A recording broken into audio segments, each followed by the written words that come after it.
Bakit po hinati yun, Nay? Mahal yung gamot na yan.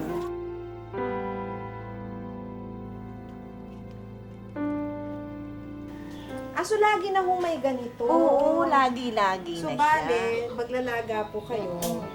Tapos, Yan ang pinakakape ko. araw-araw. Oo. Salamat nga ako sa Panginoon, hindi nga ako iniwanan ng iba. Naawa ako sa Kanya. Sabi ko, mayaman kasi ako eh.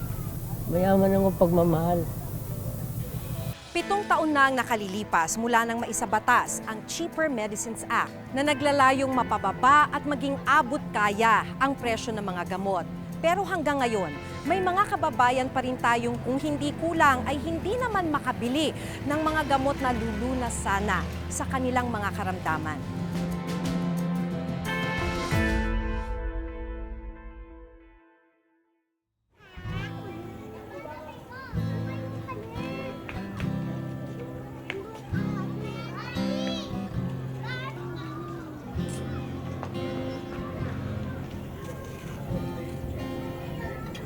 Ilang piraso ng saging ang magsisilbing hapunan ng 59 na taong gulang na si Mang Wilfredo Galon. Alam mo ito, malalaga lang. Ayun, ito lang kakainin niya. Para di, tumaas yung dugo niya, para di siya kagad sumpungin. Kasi pagka maraming kanin kanin sa gabi, ayan, siya, nahihirapan siya matulog pag nabubusog.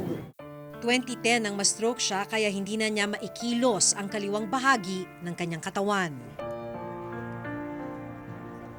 Matapos kumain ay inihanda na ni Aling Rebecca ang mga gamot ni Mang Wilfredo.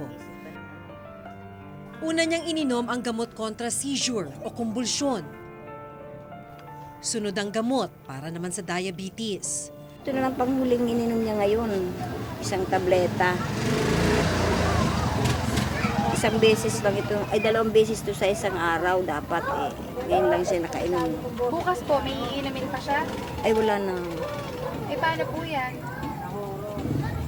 Ano po gagawin natin bukas? Ayun, kung may siya, gamot, pinapainom ko pag wala. Kaya bitin-bitin yung gamot niya pag inom ng gamot. Ito may guhit na ginaganyan ko lang. At huli niyang ininom ang isang anti-anxiety drug o gamot na pampakalma. Pero imbes na inumin ang isang buong tableta, hinati pa ito ni Aling Rebecca. Ang kalahati, itinabi ni Aling Rebecca para sa susunod na araw. Bakit po hinati yun, Nay? Mahal yung gamot na yan. Dapat ay umiinom ng 9 na klaseng gamot si Mang Wilfredo. Pero sa ngayon, 3 lamang dito ang naiinom niya. Nalaman naming may iba pang iniindang sakit si Mang Wilfredo gaya ng hypertension o alta presyon, ulcer, constipation at tuberculosis. Pero hindi na niya magawang uminom ng gamot para sa mga karamdamang ito. Kapos na kapos kasi sa pera ang mag-asawa. Sumasideline lang kasi bilang construction worker ang kanyang anak. Kung kukwentahin ang presyo ng lahat ng gamot na dapat ay iniinom ni Mang Wilfredo, gagasto sila ng halos 200 piso kada araw. Hindi magkakasya sa budget ng mag-asawa na mahigit 72 piso lamang kada araw.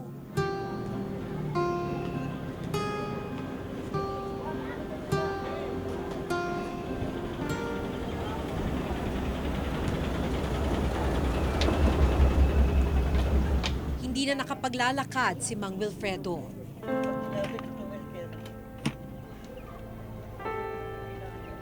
Na-stroke ako 2010. Hanggang ngayon, di pa ako nakakalakad. Kaya tinutulungan ako ng asawa ko. Nararamdaman ko masakit ang ulo ko. Tumabingi na nga yung mukha ko eh.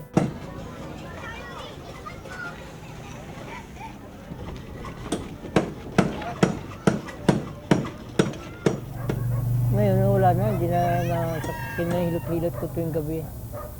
Nawala ng sakit. Kasi ito lang mata ko. Kumaganon. Yung paa ko di makakaunat. Gusto ko sana matitirapi eh. Wala nang tutulak sa akin asawa ko, malayo. Malayo eh.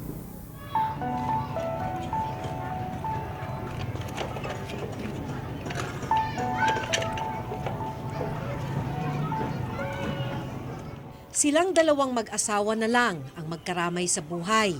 May pamilya na rin kasi ang kanilang anak. Tinutulak ko lang yan kung saan kami pupunta. Nakarating kami ng PGS para magpagamot. Kung saan siya in-request, doon kami pupunta. Siyempre, sa Panginoon. Yan lang nagbibigay ng lakas sa akin na hindi ako bumigay. Kasi pagka iniwanan ko siya, iiwanan din niya ako. Wala mag-aalaga sa kanya. Wala siyang ibang malalapitan dito, kundi ako lang. Ako lang magkamag-anak niya.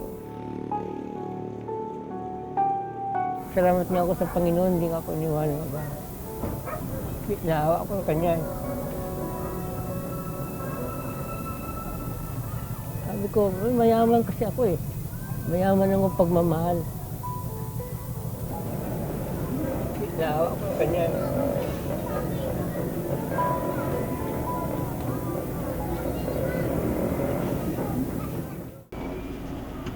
May 45, may PTB3.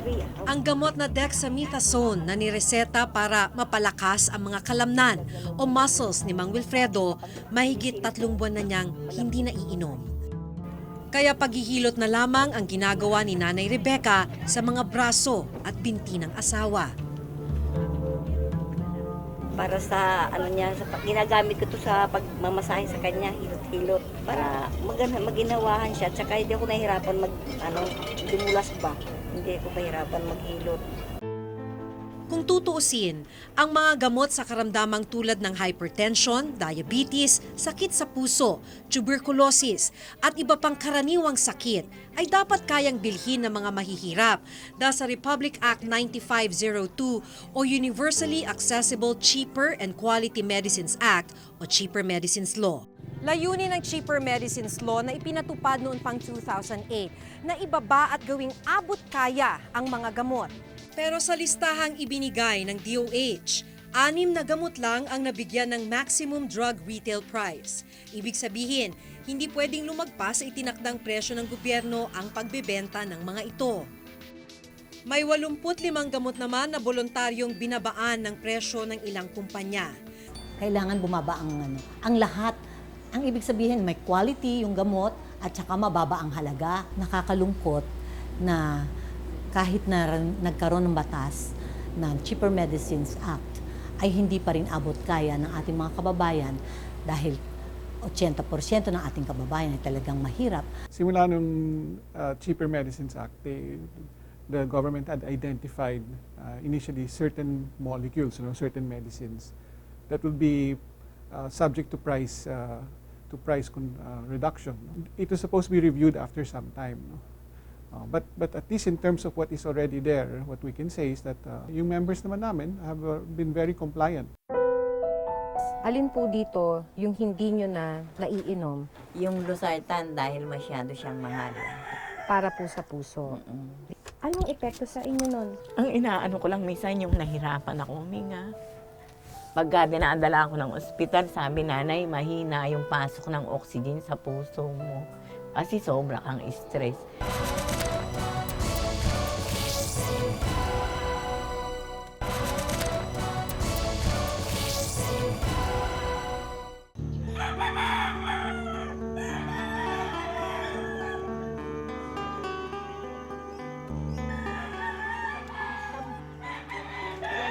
Yan na, kinuhaan ng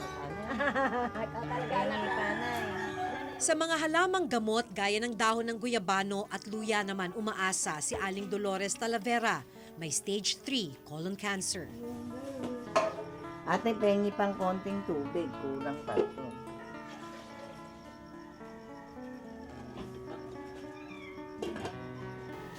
So lagi na hong may ganito? Oo, lagi-lagi So na siya. bale, maglalaga po kayo.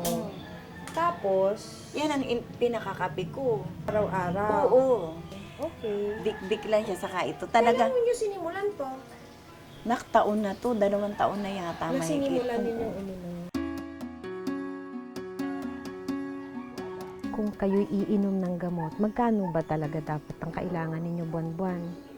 Anak, ang magiging maintenance ko halos 4,700. Sa isang buwan, hirap po yung 4,700. Hirap ang mga anak ko, nahihiya pati ako lumaing ng lumaing.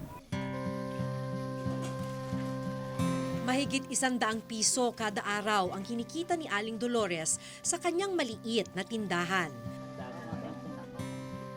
Pagtitinda ng isda sa palengke naman ang kabuhayan ng isa niyang anak na tumutulong sa kanya. So, gaano kadalas na kulang? Ano po, minsan inaabot din po yun ng buwan. Kaya po pagka kumikita po kami, binubuo na namin ng pang isang buwan yung ano niya, yung gamot po niya. So, Pero kulang pa rin po sa sobrang mahal. Bukod sa cancer, iniinda rin ngayon ni Aling Dolores ang sakit na diabetes at hypertension. para ho sa ang sakit yan? Eto, sa puso ito, yung simvastatin. Sa puso. Mm-mm. Metformin para ho sa Sa diabetes. diabetes. Alin po dito yung hindi nyo na naiinom Yung losartan dahil masyado siyang mahal. para po sa puso? Ang inaano ko lang minsan yung nahirapan ako huminga.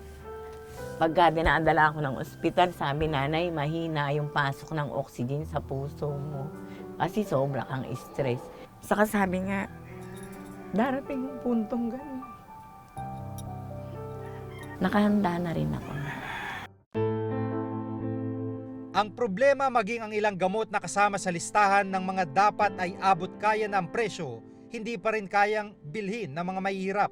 Sa Pilipinas, 5 hanggang 30 beses na mas mahal ang presyo ng gamot kung ihambing sa ilang bansa sa mundo. Sa pag-aaral na ginawa ng Health Action Information Network, ang isang pain reliever sa India na nagkakahalaga lamang ng 2 pesos at 96 centavos, dito sa Pilipinas ay umaabot ng 25 pesos kada isa. Ang gamot naman sa high blood na nagkakahalaga sa India ng 1 peso at 44 centavos bawat isa, dito sa Pilipinas ay umaabot ng 43 pesos at 45 centavos bawat isang piraso.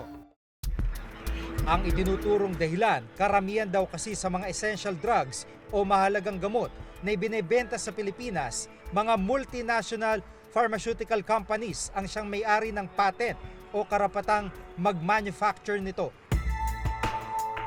Sa ilalim ng World Trade Organization, Trade-Related Aspects of Intellectual Property Rights o WTO TRIPS Agreement, may karapatan ng bawat drug manufacturer na magtakda ng presyo sa mga gamot na sila ang nakaimbento. Yung mismong batas ay kulang na. Kahit ano pa man ng parallel importation na gawin natin, kahit ano pa man na sabihin natin maglabas tayo ng generics, kulang pa rin yan. Ang gusto natin mangyari ay tayo mismo bilang isang bansa ay matuto magmanupaktura ng sarili nating gamot. Ngayon po ay patuloy na binabantayan ng gobyerno yung anong naging impact nitong pag-i-impose ng price cut, kung talagang naging mura ito para sa ating mga kababayan. So nakikita naman natin, kung talagang bibili ka ng branded, mahal po talaga ang branded. Pero ang magandang naging impact is dumami po yung generics. Actually, yung pagdami ng generics, yun yung nagpamura sa mga gamot. More than the maximum drug retail price.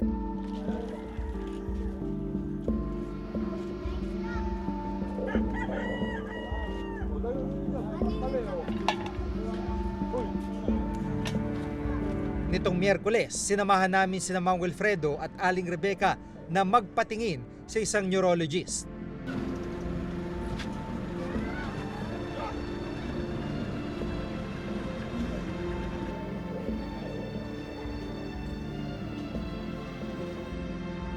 Well, doon pa rin yung residual risk na ma-stroke siya ulit na panibalo. So, kailangan may maintenance siya. Tuloy-tuloy dapat yan. Maski pumatlang ka na isang araw lang, nakalimutan, pwede kumbulsunin siya. Sinamahan din namin sila sa Department of Social Welfare and Development para naman humingi ng tulong pinansyal. Matapos makapanayam at tingnan ang mga dokumentong dala ni Mang Wilfredo, Itong mga galing sa doktor, mga reseta, kailangan na ipaano po to, update. pero ayon sa DSWD, luma na raw ang mga dokumento at resetang hawak ni nanay. kaya hindi siya mabibigyan ng tulong. Explain ko kay nanay na hindi siya pwede kasi ang documents niya is September 17, 2014. So ang nasa guidelines natin, dapat issue siya within 3 months.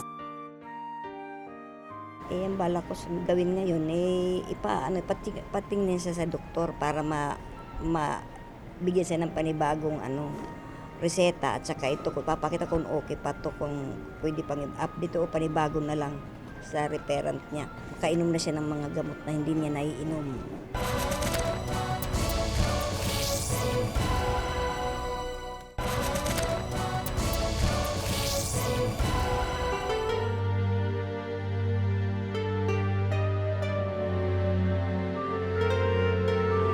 Ginawa ang Cheaper Medicines Law upang maging abot kaya ng lahat ang presyo ng gamot. Pero makalipas ang 7 taon, kalbaryo pa rin para sa mga gaya ni Mang Wilfredo at Aling Dolores ang makabili ng kailangan nilang lunas. Ang tanong, napakinabangan nga ba na mahirap sa loob ng 7 taon ang batas? Ito ang mas pinalawak na pagbabantay sa mga isyu ng bayan. Ako po si Maki Pulido. Ako si Jig Manicad at ito nakatala sa aming Reporter's Notebook.